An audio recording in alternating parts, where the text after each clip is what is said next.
drive wherever, whenever, and whatever we want. That's the American way. But there's mounting proof that our love affair with the car threatens our national security and the health of our planet. Common sense would dictate that we demand alternatives and consider new possibilities like cars that run not just on gasoline, but on water. Tonight in Project Energy, David Schechter says we have the technology, we just need the help to use less oil. Now, what we need is a plan.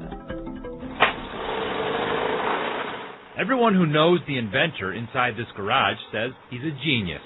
He's redesigned a jet engine for the Air Force, saved a nuclear reactor from melting down, and now Steve Myers is developing a car engine that could reduce America's dependence on foreign oil and cut global warming. This has a future.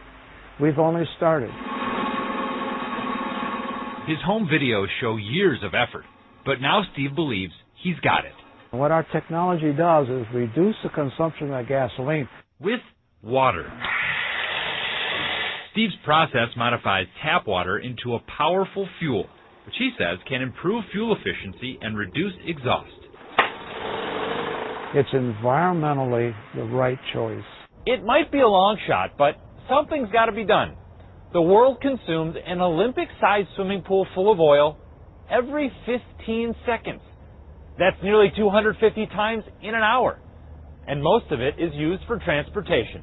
America represents 4% of the world's population, but we use about a quarter of the world's oil, much of it for driving people and products where they need to go.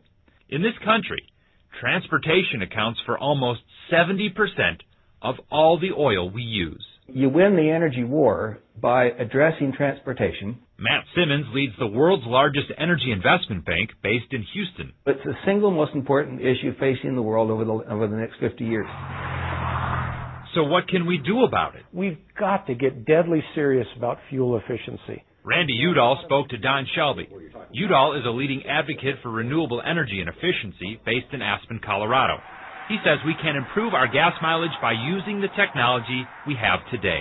We know how to make vehicles now that get 40, 50, 60, 70, 80 miles to the gallon. They don't need to be small. They don't need to be unsafe.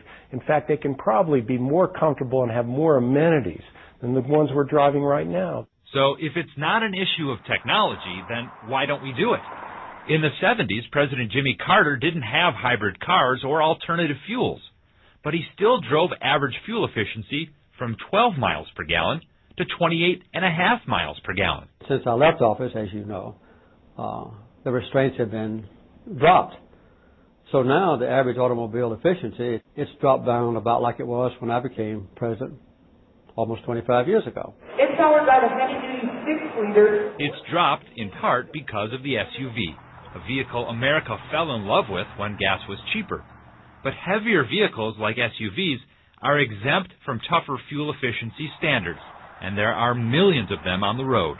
There's a middle ground. Dr. Ken Keller is a former president of the University of Minnesota, where he now teaches energy policy.